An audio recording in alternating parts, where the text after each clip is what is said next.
If, like me, you've watched the Netflix documentary covering the mysterious disappearance at the Cecil Hotel, you'll probably still have more questions. Since the case is closed and there are still unanswered or undisclosed details, I think it's only right and fair to release those pieces of information to the public, or at least to the family. If this was anyone that I knew, I would want to know the answer to every single question, or at least explore every avenue to know what would have happened. I would want to know.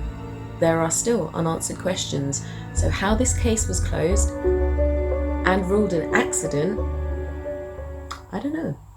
For those of you who aren't fully aware about the details of this case, let me fill you in really quickly. Elisa Lam was a 21-year-old woman, and she lived in Canada and she was travelling for the first time to LA.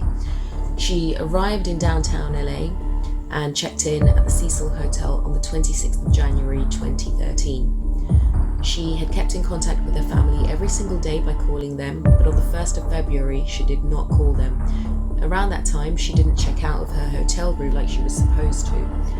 Family decided to fly over to LA because they had no idea where their daughter was and they were worried for her. Elisa does have a history of bipolar disorder and she was on medication for that.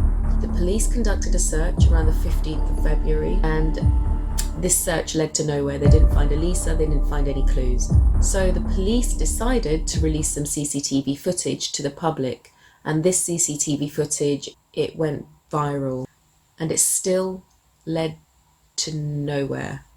However, in the footage, you can see Elisa acting very strangely, very peculiar behaviour. The footage aroused a lot of suspicion. There was a paranormal spin to things. There were questions about the footage as to whether it had been altered. There's a lot to cover just in that 4-minute video. So they released the CCTV footage. That also led to nowhere. Days later, the hotel started to get complaints from some of the guests, stating that the water was discoloured, it smelt. And on the 19th of February, the maintenance person at the hotel, Santiago Lopez, discovered the floating body of Elisa Lam in one of the 4 hotel water tanks on the rooftop. Chlorine, what the city is using to flush the hotel's entire water system after the gruesome discovery of a woman's body inside one of the rooftop tanks that may have been there for as long as 2.5 weeks. There is so much to cover in this case that I couldn't possibly do it in one go. I'm going to split this video up. The history of the hotel, a little backstory of Elisa, the CCTV footage, and then we're going to look at the evidence that was uncovered. Every time I try and summarize or make one little point, it makes me think of so much more. So maybe this is about uncovering the truth. Oh my gosh, am I a web sleuth? I'm not making up stories though. I want to look at the facts and only the facts. I'm not even going to go into the paranormal aspect of this. I will touch on it because I think it needs to be mentioned, but that to me is not even a theory. Elisa either put herself in the tank knowing that she wasn't going to come back out, or she accidentally got into the tank and couldn't get back up, or she was put inside the tank where she drowned, or she was killed and her body was put inside the tank, but she has no injuries. You have to think there must be more to this story, so there could be other theories. How many theories are there? Anyway, it's really late. What time is it? It's 2:11 a.m. This is my very first YouTube video where I'm talking about a true crime. I absolutely love true crime stories, understanding how things are solved.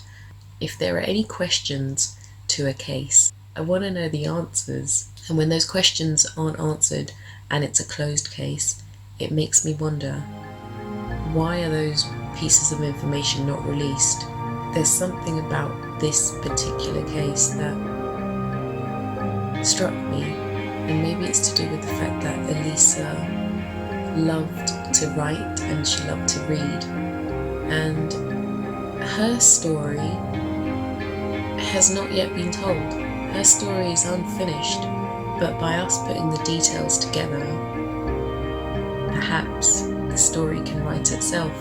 So here I am, my first YouTube video about true crime.